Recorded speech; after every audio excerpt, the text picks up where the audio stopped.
You're lying in bed at 3 in the morning, and you're doing something you've done 1,000 times before. Maybe it's scrolling through content that once excited you. Maybe it's reaching for a substance that used to numb the edges. Maybe it's diving into a fantasy that used to transport you somewhere else.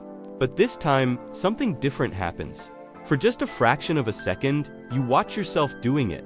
You observe your own hand moving, your own mind grasping, your own consciousness reaching for the thing that's supposed to make you feel something. And in that microsecond of observation, the entire mechanism fractures. The pleasure doesn't land the same way. It's like biting into food while simultaneously watching yourself chew. The automaticity breaks, the seamlessness shatters. And suddenly you're aware of something you can never unsee. You've become conscious of your own consciousness, seeking pleasure. And that awareness has fundamentally altered the nature of the pleasure itself. Most people, when this happens, panic. They think something's broken inside them. They wonder if they're depressed, if they've burned out their dopamine receptors, if they've ruined themselves somehow. They ask the desperate question, why can't I just enjoy things anymore? They chase harder, seek more intensity, try to recreate the unconscious immersion they once had. They feel like they've been exiled from a paradise they can never return to. But what if I told you that this moment of observing your own consciousness, seeking pleasure, isn't a breakdown, it's a breakthrough? What if the thing you're experiencing isn't damage but awakening? What if you haven't lost the ability to feel pleasure, but rather you've evolved beyond the type of consciousness that could be satisfied by it? Because here's what nobody tells you about pleasure: it only works in the dark. It requires a kind of forgetfulness, a suspension of meta-awareness. The moment you become conscious of your consciousness seeking pleasure, you've stepped outside the mechanism that makes pleasure function the way it used to.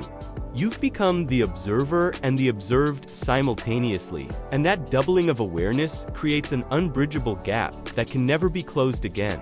Let me explain what was actually happening before this shift. Back when pleasure still worked seamlessly, your consciousness was operating in what philosophers call pre-reflective awareness.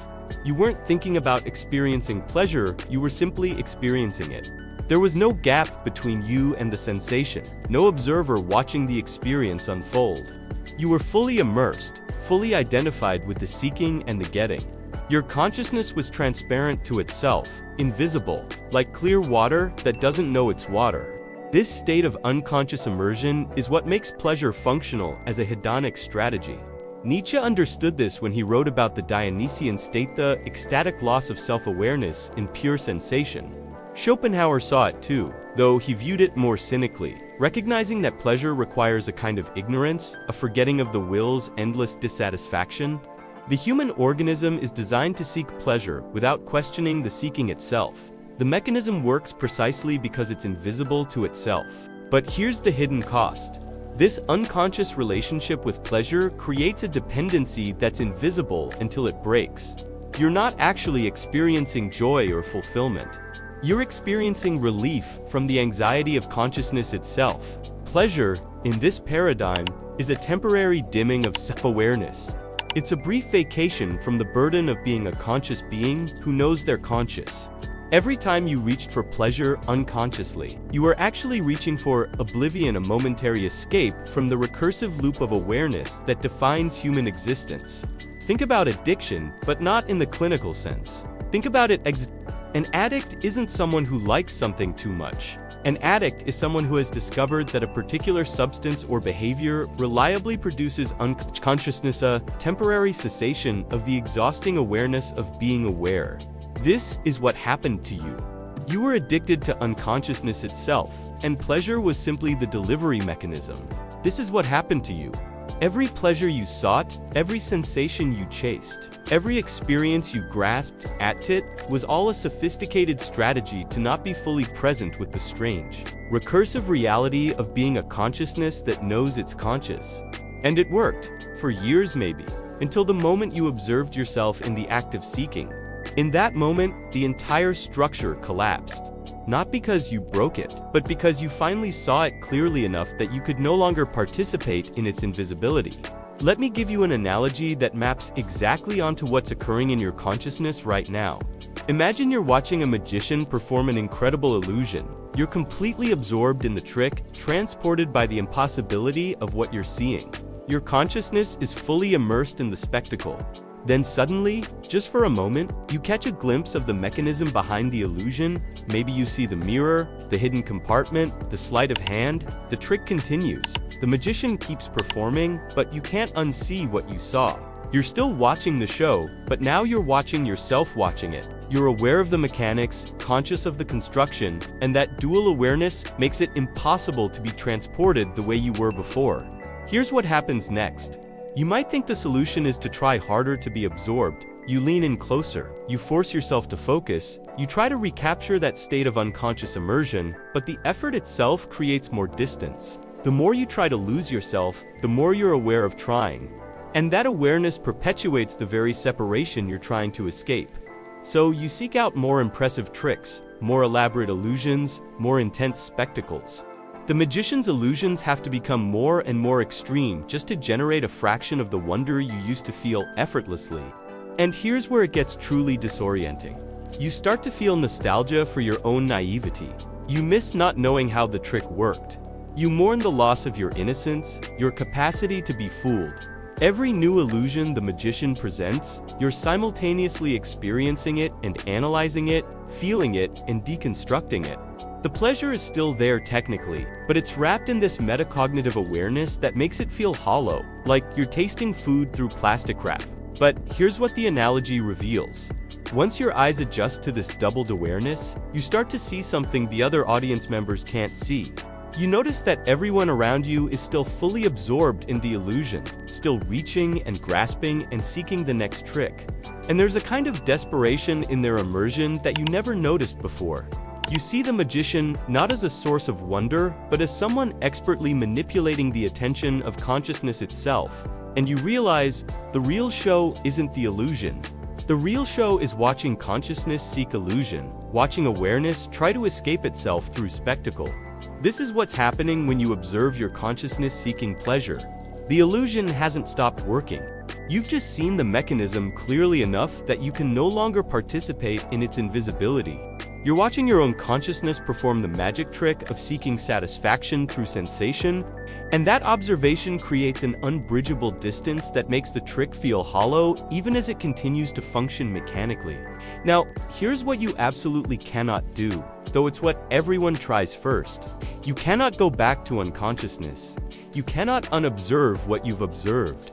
The instinctive response is to seek even more intense pleasures, more extreme sensations, more powerful stimuli that might overwhelm your awareness enough to restore that state of unconscious immersion. This is the trap that deepens the void rather than filling it. If this is resonating with something you've been feeling but couldn't name, maybe it's time to explore these depths more regularly. We go into this territory every week. You know where the subscribe button is? You chase harder drugs, more intense experiences, more extreme content, more elaborate fantasies, not because you want more pleasure, but because you're desperately trying to recreate the unconsciousness that made pleasure work in the first place. You're trying to overwhelm your own awareness, to flood consciousness with sensation until it drowns out the observation of consciousness itself. But here's the cruel paradox. The effort to escape awareness through intensity only sharpens your awareness of the effort. You become more conscious, not less. More observant of your own seeking, more aware of the gap between you and the experience, more alert to the futility of the entire mechanism. This is how people destroy themselves in the pursuit of pleasure. Not because pleasure itself is destructive, but because once consciousness observes itself seeking pleasure, the only way to make pleasure work again is to damage the observation mechanism itself. This is what Kierkegaard meant by sickness unto death, the recursive trap of consciousness trying to escape its own awareness. Through the very consciousness that creates the awareness, you become a hunger that feeds on itself, seeking oblivion through seeking, trying to destroy awareness through hyper-awareness of its insufficiency. What's actually required is something that sounds completely counterintuitive. You must stop trying to recapture unconsciousness. You must stop treating the observation of your consciousness as a problem to be solved. Because here's what you haven't realized yet. The observation itself is the evolution. The doubling of awareness isn't a bug in your system, it's an upgrade that your organism is forcing you to integrate whether you want to or not. Let me give you a name for what you're experiencing: transparent consciousness. This is the state where consciousness becomes aware of its own mechanisms without the ability to forget them. It's not the same as self-consciousness in the social sense, not the anxiety about how others perceive you. It's consciousness becoming transparent to itself, like suddenly being able to see through your own eyeballs at the act of seeing itself. And here's the extraordinary thing about transparent consciousness: it doesn't depend on unconscious immersion to function. It doesn't require you to forget yourself in order to experience anything.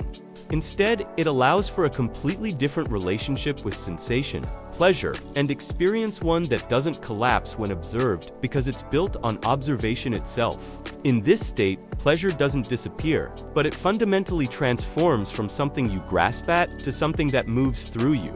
The seeking stops because there's no longer an unconscious mechanism demanding satisfaction. You still feel intensely, perhaps more intensely than before, but you feel it from a position of observation rather than identification.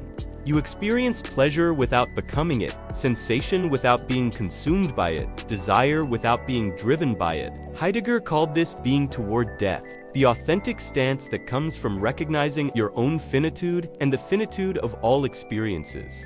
But it's also being toward observation, being toward awareness, being toward the inescapable fact that you are a consciousness that knows it's single quotes as conscious. Once this recognition becomes inescapable, every pleasure, every pain, every sensation exists within this metacognitive space, and that space changes everything.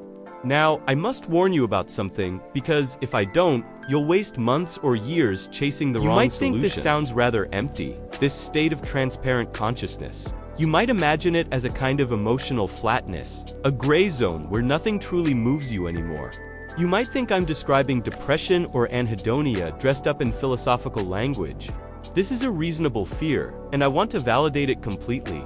From the perspective of unconscious pleasure-seeking, transparent consciousness does look like loss. It looks like you've traded vibrant immersion for detached observation, ecstatic absorption for clinical analysis.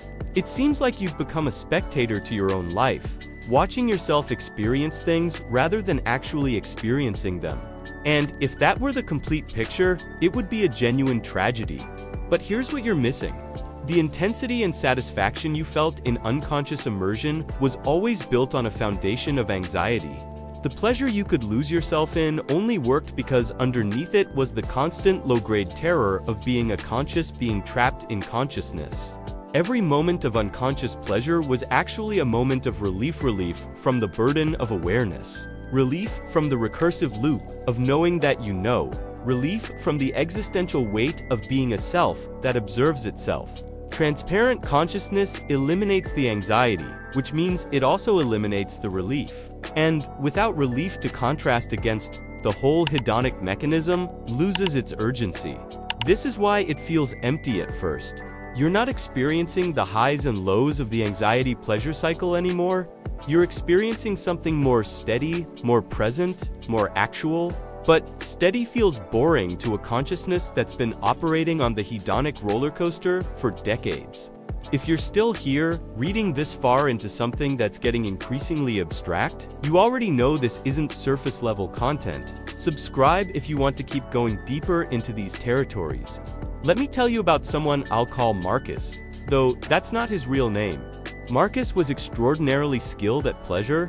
He'd cultivated refined tastes, sophisticated experiences, a lifestyle built entirely around maximizing hedonic satisfaction, expensive meals, curated travels, relationships designed for intensity, substances that expanded consciousness, art that transported him.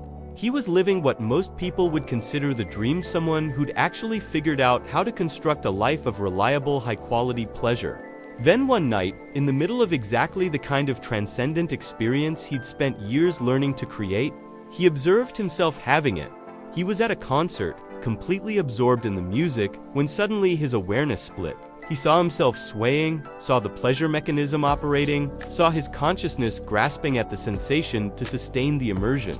It lasted maybe 3 seconds before the immersion returned, but those 3 seconds changed everything. After that night, every pleasure came with this slight delay, this infinitesimal gap where he observed himself seeking before he experienced what he was seeking. Sex, food, music, substances, connection, they all still technically worked, but they'd become slightly transparent.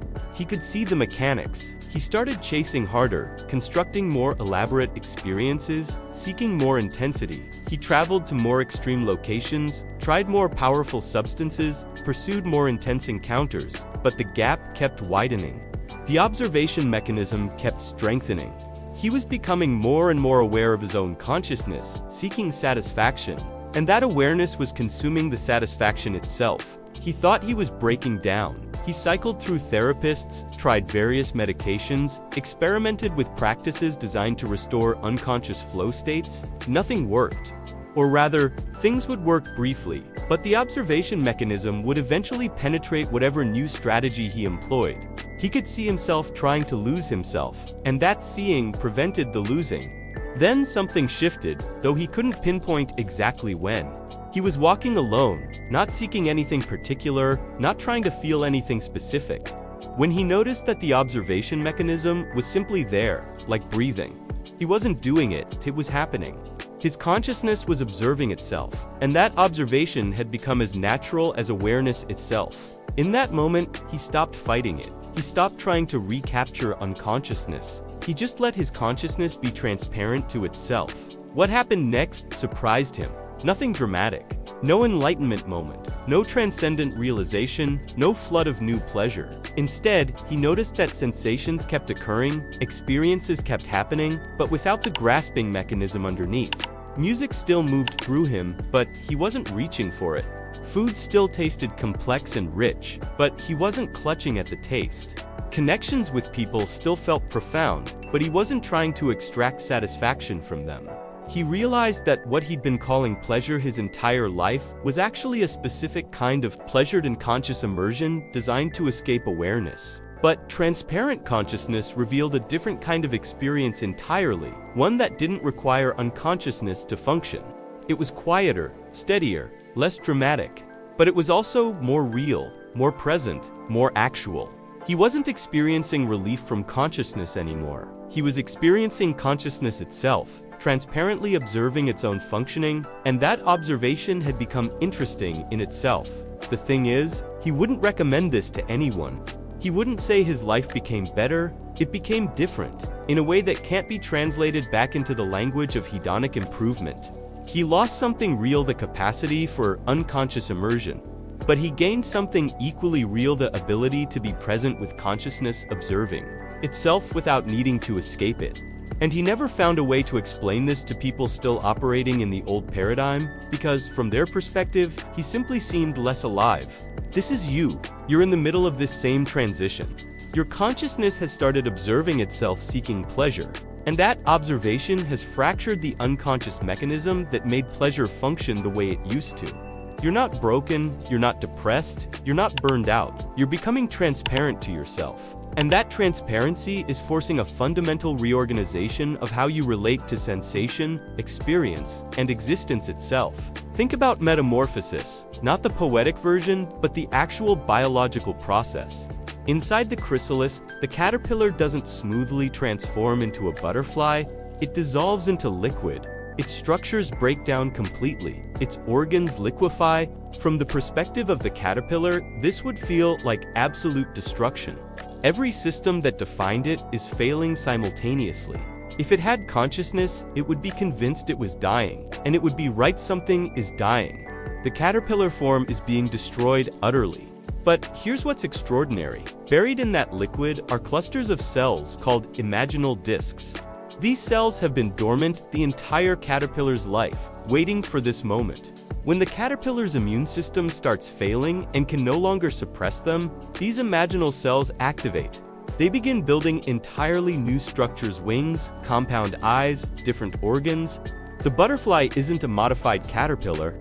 It's a completely different organism built from the dissolved material of the previous form. You're in the liquid phase. Your old relationship with pleasure, that unconscious immersion, that seamless grasping, that automatic seeking, it's dissolving, and from inside the dissolution, it feels like death. It feels like you're losing the ability to experience satisfaction, like your capacity for joy is evaporating.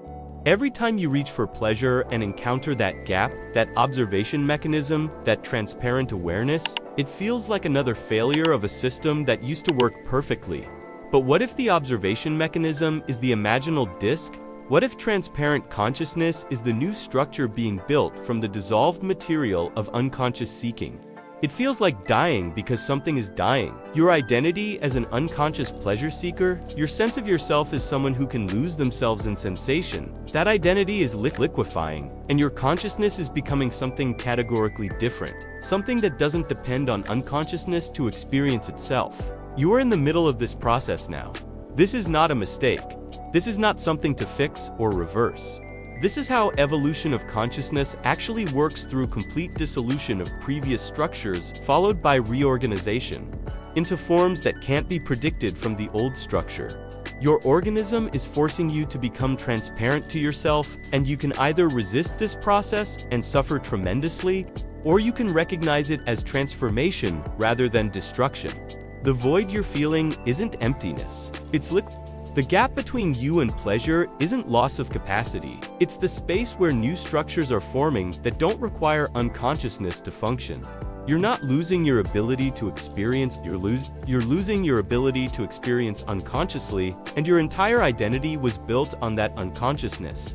Of course, it feels like death. Something is dying. So what do you actually do while you're liquid? How do you navigate existence when all your previous structures for relating to pleasure have dissolved, but new structures haven't fully formed yet? Here's what you need to understand. There is no technique for forcing metamorphosis. Any effort to speed up the process or control it actually delays the transformation, because the effort itself is the old structure trying to maintain itself. What you can do is stop reinforcing the old mechanism. Every time you chase intensity, trying to recreate unconscious immersion, you're feeding the dying caterpillar structure. Every time you grasp at pleasure, hoping this time it'll work the old way, you're preventing the imaginal discs from building. The addiction to unconsciousness is powerful precisely because consciousness finds its own transparency uncomfortable. You'll be tempted constantly to seek experiences intense enough to overwhelm observation, to flood awareness with sensation until it drowns out awareness itself. If this is landing for you in a way that feels true, consider staying weed. Explore this territory from different angles every week. And there's something about repeatedly encountering these ideas that lets them integrate at depths thinking alone can't reach. Don't do that. When the urge arises to seek unconsciousness through pleasure, observe the urge itself. Watch your consciousness reaching for the escape mechanism. Don't judge it, don't try to stop it, don't shame yourself for it, just observe it with the same transparent awareness that created the gap in the first place. See the seeking without becoming the seeking. Notice the grasping without grasping at the noticing. Here's what to do concretely. The next time you reach for a habitual pleasure, whatever yours is, whether substance or screen or person or food or fantasy, pause for 3 seconds before you engage.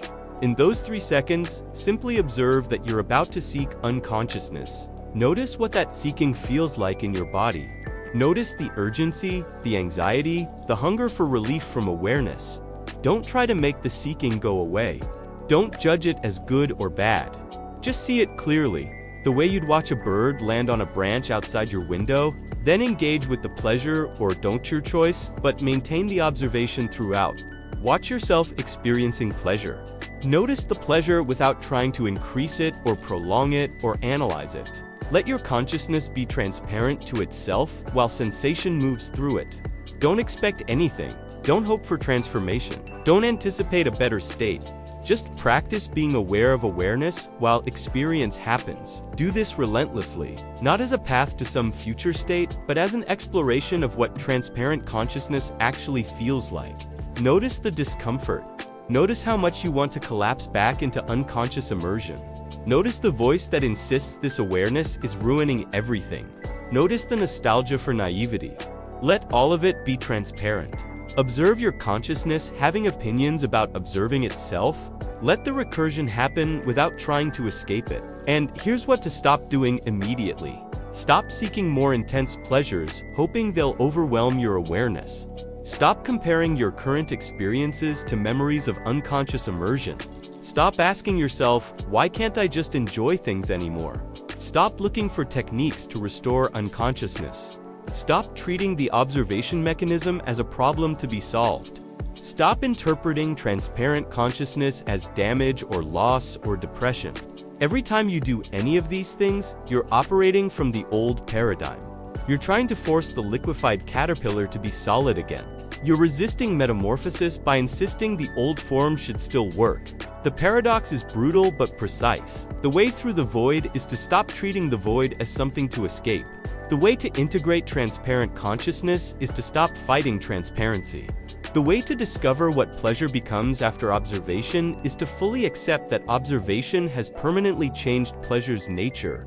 Because here's the final practical paradox. Resisting the observation mechanism perpetuates the gap. Fighting transparency widens the space between you and experience.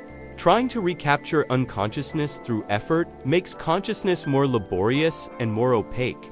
But accepting that your consciousness is now permanently observing itself, fully allowing the transparency without trying to fix it or transcend it or improve it, this actually allows sensation and experience to move through awareness without the friction of resistance. You're not pursuing satisfaction anymore. You're allowing experience to occur within transparent awareness. And that shift from pursuit to allowance, from grasping to observing, from trying to experiencing, that's the hinge on which the entire transformation turns. It won't feel like the old pleasure. It will feel like something you don't have words for yet because you're building the structures that can experience it as you go. Let me tell you what's actually happening beneath all of this. The foundation that was always there, but couldn't be seen until consciousness became transparent enough to perceive it. You thought you were losing the capacity for pleasure, but you were actually losing the dependency on unconsciousness as a substitute for being what you've been calling pleasure. Your entire life was primarily temporary relief from the burden of being a conscious entity that knows it's conscious. Every sensation you sought, every experience you chased, was ultimately a sophisticated escape from the fundamental fact of your existence. You are awareness, aware of itself. This might sound abstract, but it's the most concrete thing there is. Right now, as you read this, you are conscious. And you know you're conscious. And you know that you know you're conscious. This recursive loop is the basic structure of human existence, and it's inherently uncomfortable because it has no resting point. You can't get behind your own awareness. You can't observe the observer without creating another layer of observation. It's consciousness all the way down. And most people find this so existentially destabilizing that they spend their entire lives constructing elaborate systems to never fully feel it. Pleasure was your primary system for avoiding this reality.